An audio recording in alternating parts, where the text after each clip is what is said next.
Hello everyone, Black Rose Duelist here, and today I have a new video showing off my top 5 picks for the best decks of January 2016. This list will be post Breakers of Shadows, or Bosch, however you want to call it. So a lot of things are going to be changing from last month's list of December 2015. I also want to say this is my 12th top 5 deck video.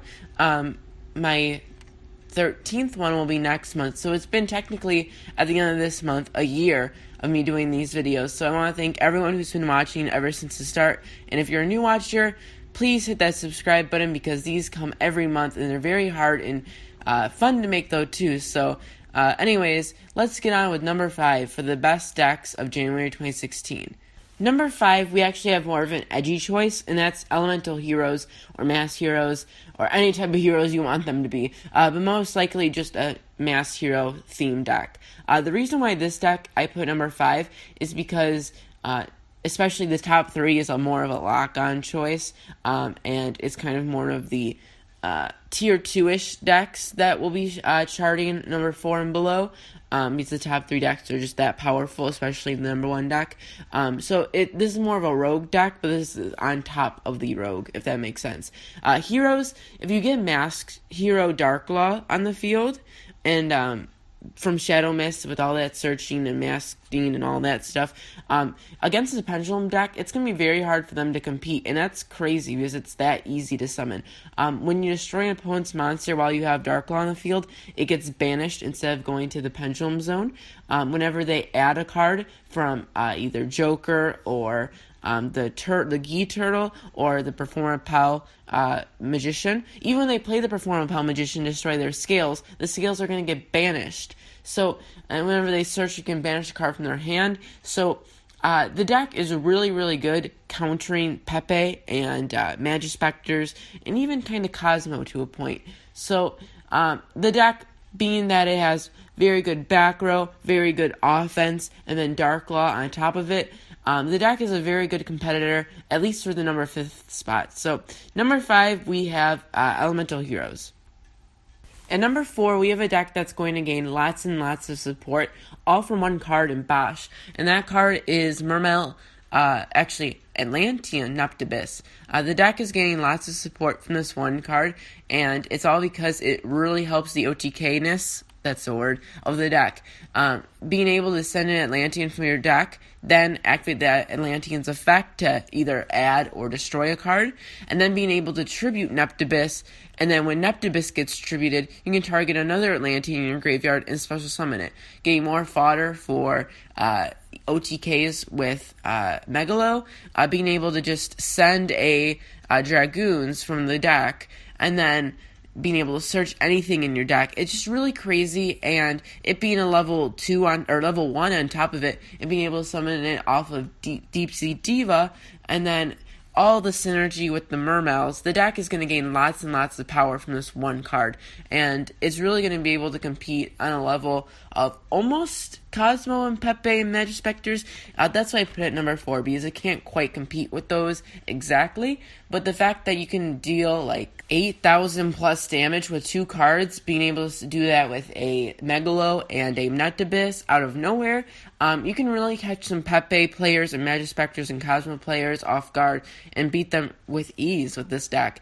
Being able to go first turn Abyss Gaios or Draco Stack, plus like 2 Solemn Strikes, that's what they're called now instead of Solemn Notice, you can really leave your opponent to a turn where they can't really do much at all. So this deck is really powerful. You can deal quick damage really quick, and I really think this will be one of the underdog decks that get a couple of wins here and there. So Mermail's at number 4.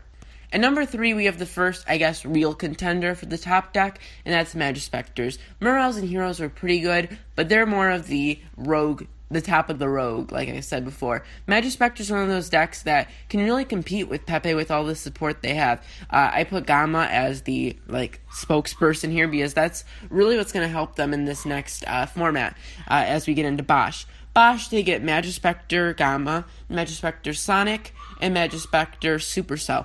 And with those 3 cards, it really does help compete against the Pepe.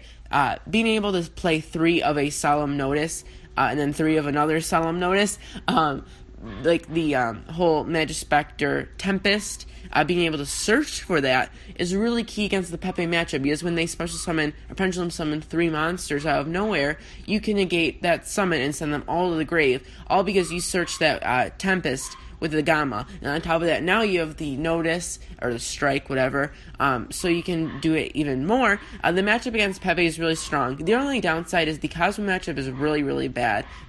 Sonic helps it a bit, being able to double your Majespecter's attack, but most of the time you can't get over the 3,000 untargetable monster that you can't really get over with your monsters. So, the matchups are pretty good against Pepe. I would say it's nearly 50-50, which is really good because Pepe has like a 90 to 10% chance of winning against almost any other deck. So Majespecters really do have a strong first turn, being able to go pendulum summon like 3, then get like 3 traps on top of it.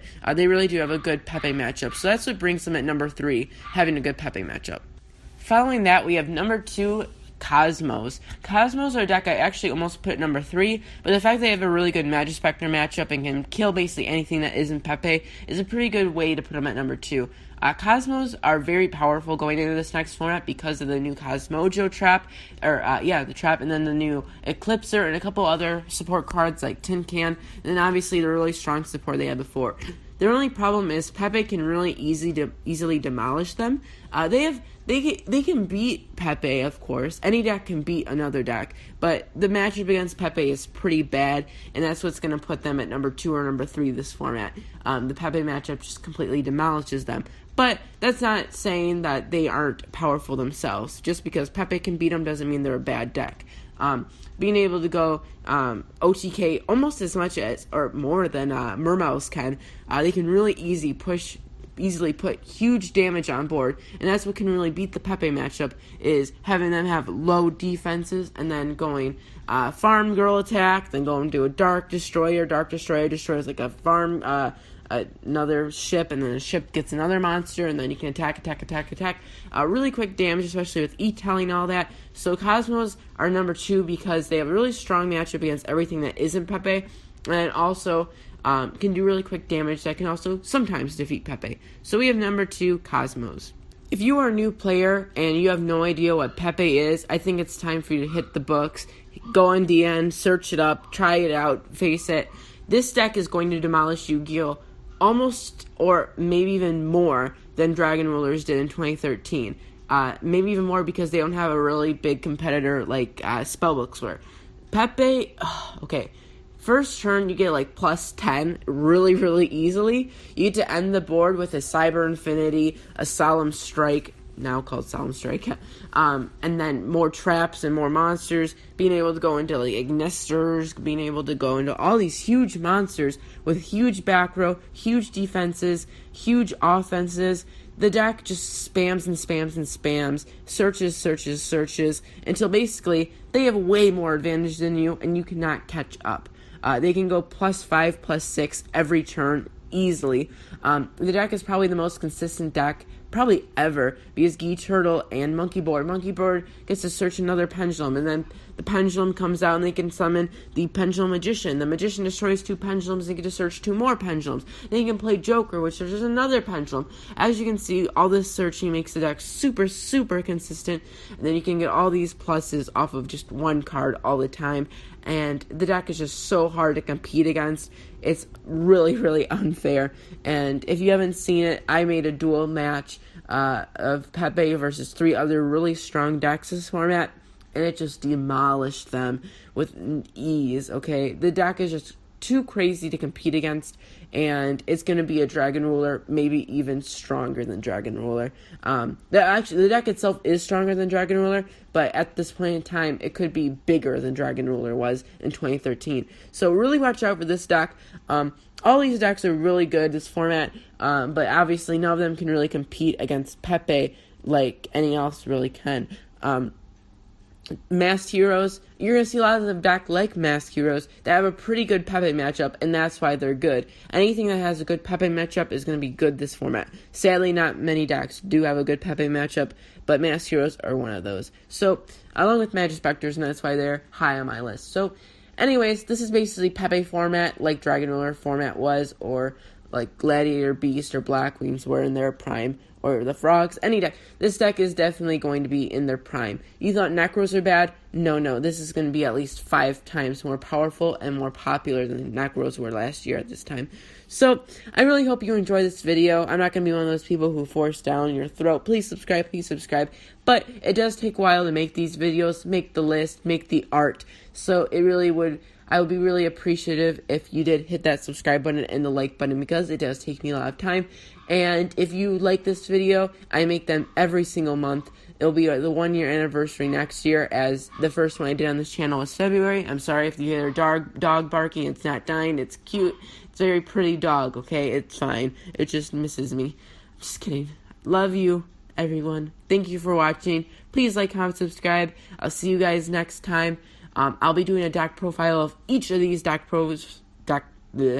be doing a deck profile of each of these decks on my channel, so you want to see that, please stay tuned. I'll see you guys later, and goodbye.